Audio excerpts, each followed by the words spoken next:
Are you ready to understand your rights and navigate the legal system with confidence? Join us on ABS every day for enlightening on the program Access to Justice, exploring critical topics like bail, trial in absentia, remand proceedings, confessional statements, plea bargains, and non-custodial measures. Access to Justice delves into the administration of criminal justice law, ACJL, and innovative strategies designed to make justice accessible to all. Join us for expert insights, practical advice, and thought-provoking discussions with legal professionals and human rights advocates dedicated to promoting fairness and transparency in our justice system. Access to Justice, empowering citizens. Access to Justice, empowering citizens, strengthening the rule of law. This message is from Justice Development and Peace Caritas, JDPC Onitsha, with support from the Rule of Law and Anti-Corruption, ROLAC, with support from International IDEA and the European Union.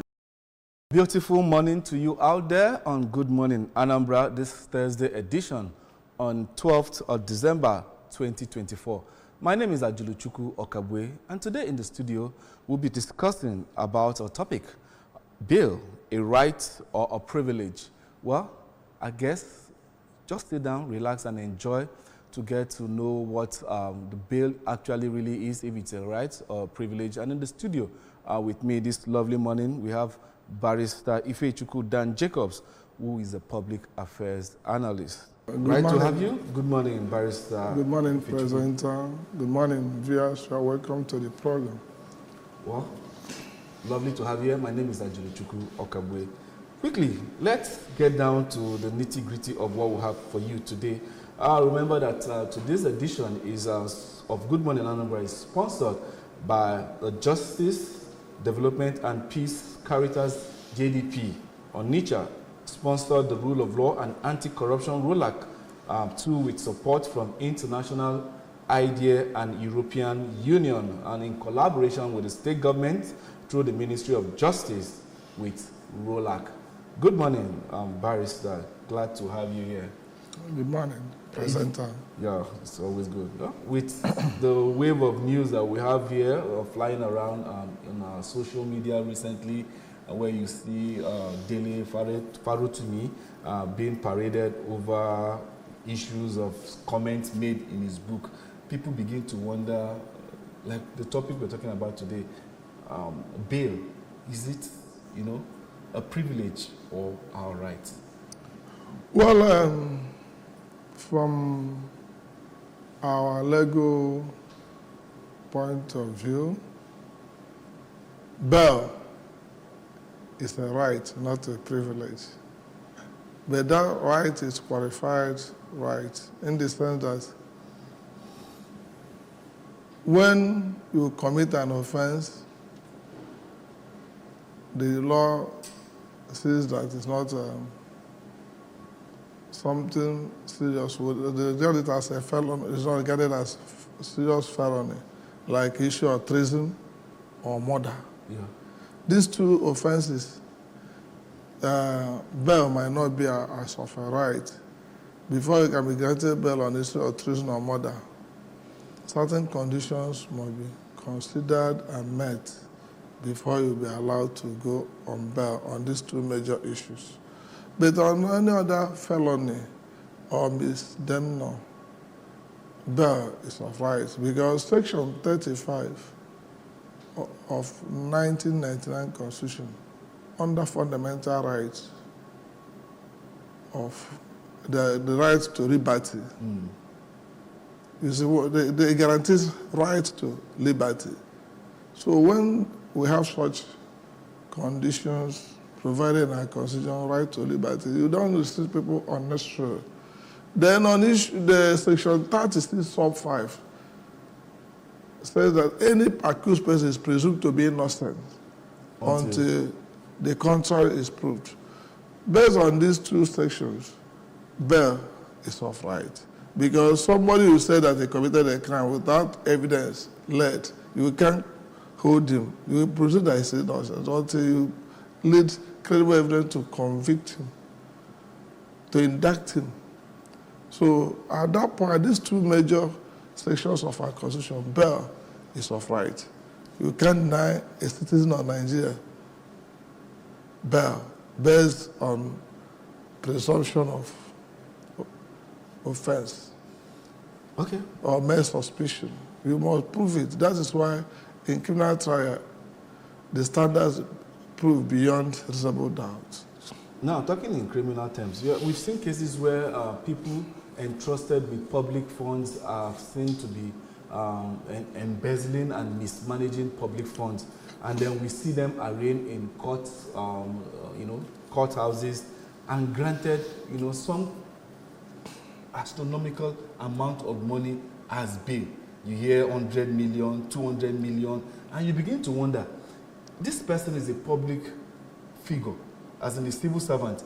Where does the court expect him to sleep 20, 50, 100 million, as the case may be, in order to get bail? You understand? And probably go and then await when charges or other investigations will be done to know actually if he committed a crime or not. Well, on that note, the condition for bail, you will consider the weight of the offense. When somebody maybe is accused of embezzling billions of naira, you cannot just give him bail on a very light condition like that.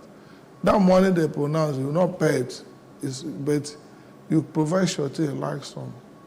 It's when the surety, when you jump bail, the surety could not explain why he should be allowed to go. For him to go, he has to pay that money.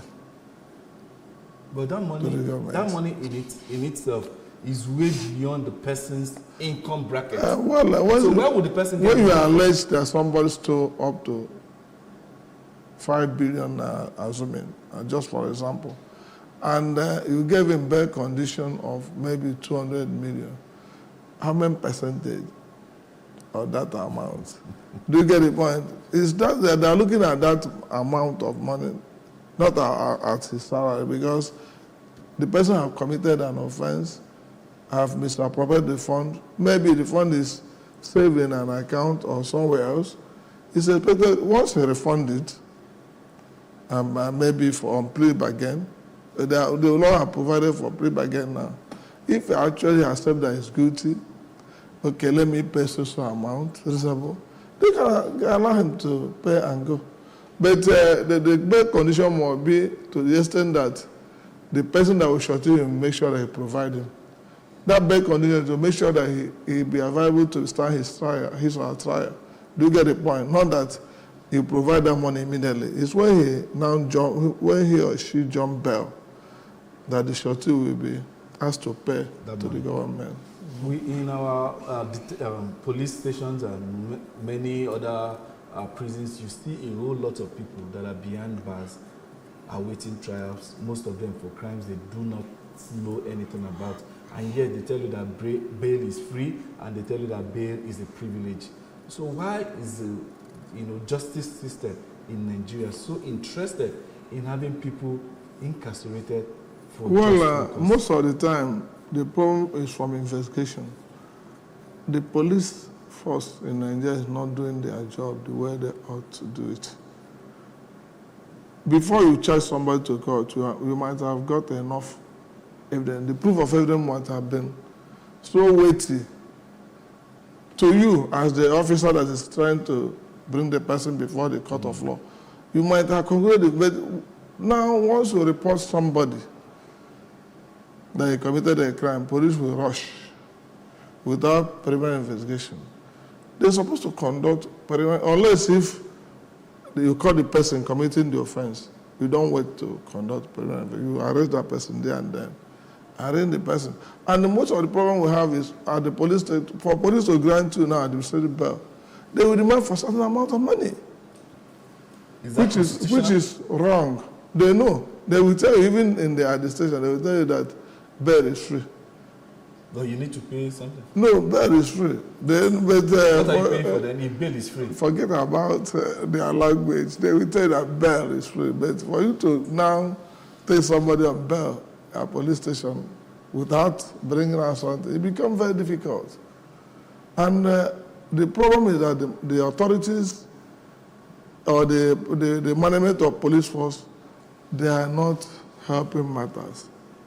Okay, look at the kind of extortions going on here and there.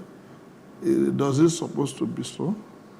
So that's the problem where we need to reform our police force to have human first, to respect human rights.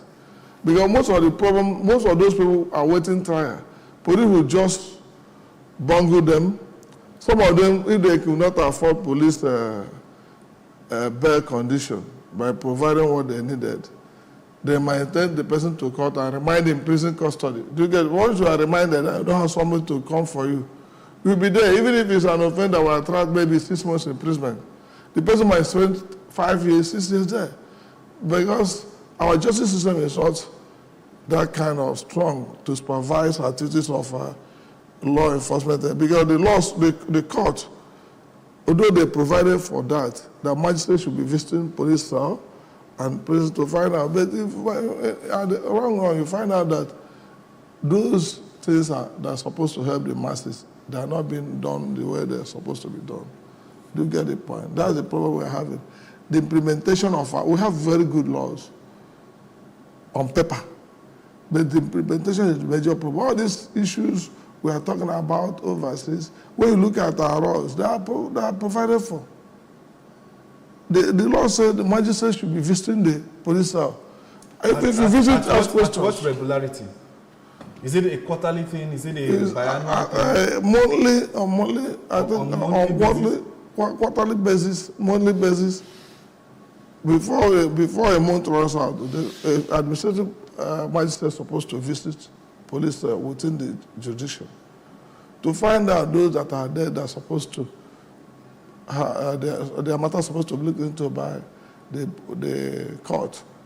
If there is no reason to keep them there, the court will ask them to go immediately. Do you get the point? But most of the time, logistics, because you can't send somebody to work without providing and most of the time you discover you will not blame the magistrates too, because the cost of movement now is too much. The meager salary they pay them, they will not use it to fuel their car. And be visiting police cells. So the government should provide logistics. Make the work of the law officers to be easier for them. Do you get the point? Yeah. They should take care of their welfare very seriously. If you take care of their welfare very seriously, then if you put measures in place, you get any of them that is corrupt, you deal with that person decisively, because I have no reason to do that. And they should look at the issue of appointing the right people too. Because when somebody is corrupt, naturally, there's nothing, no matter what you provide for that person, that will make him to change his or her nature. Do you get the point? Yeah. Barrister, I've heard cases, instances where bail was granted based on the, will I say, the mindset of the judge hearing a case. And so in some cases, they begin to tell you that, well, because this person is, though the case is minor, but because the person is a serial offender, the judge might just decide that this person is not going to get, they won't grant him any bail. Then they just go and remand this guy. It depends on issue you raise that is a serial offender. Let's assume if he's a street fighter, do you get the point? We will remind him because of that.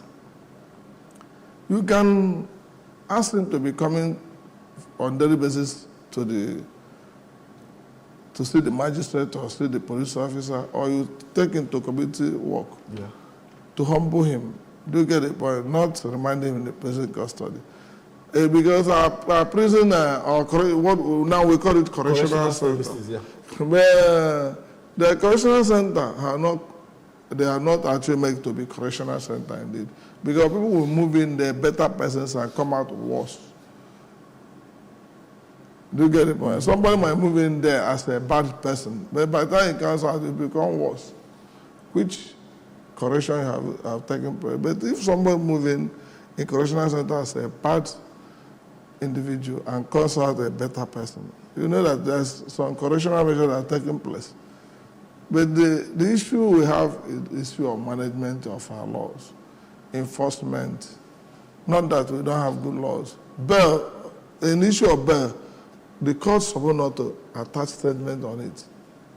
No statement, no emotion. What happens to A should definitely happen to B, irrespective which means the court attaching statement or emotion in issue of bail, it has already violated the right as a court to preside over such matter. If you know you have sentiment over that issue, you can excuse yourself, take it to another court. Do you get the point? If it's a matter you have... You take it to another court without influencing what... No, why should you influence? That's the reason why you don't want to try, because of an issue of emotion or sentiment that are tied to that particular issue. You should ask whoever that is assigning the case, please, I can't handle this case based on my feelings about it. So, and automatically it will be taken to another court. But for you to allow the matter to come to you and you mess it up based on emotion or trample upon the right of a citizen, you are automatically, if you investigate it, that court will be punished too. Well, Barrister Ifechukwu, thank you so much for your time. So this morning, let's see what... the question I want to ask is, the Nigeria judicial system, is it actually, does it still present itself as the last hope of the common man, based on the current happenings we are in the country now? When you look at the current happenstances in the country, you know, especially in political cases, interest of people overrides public interest, which is in the issue, judicial issue, which is how it's supposed to be. But to me, I still believe that judicial is still the last hope of common, because if not because of activities of courts so far, you'll be seeing the corpses littered all over the street because of lawlessness. Do you get the point? But because there are still some measure of enforcement of the law by the court, that is why some people are being restrained not to.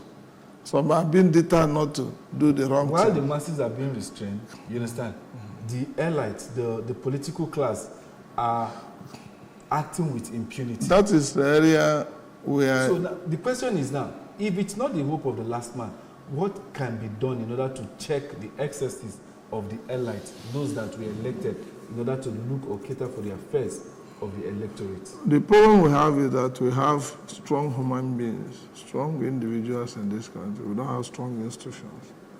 The only remedy to issue you raise now, cutting the excesses of the elites, political class, is to have strong institutions like this law enforcement, that when they don't look at faces, do you get the point? Yeah. They do their work as provided for in the Constitution for them to carry out that duties the way the law said they should do so.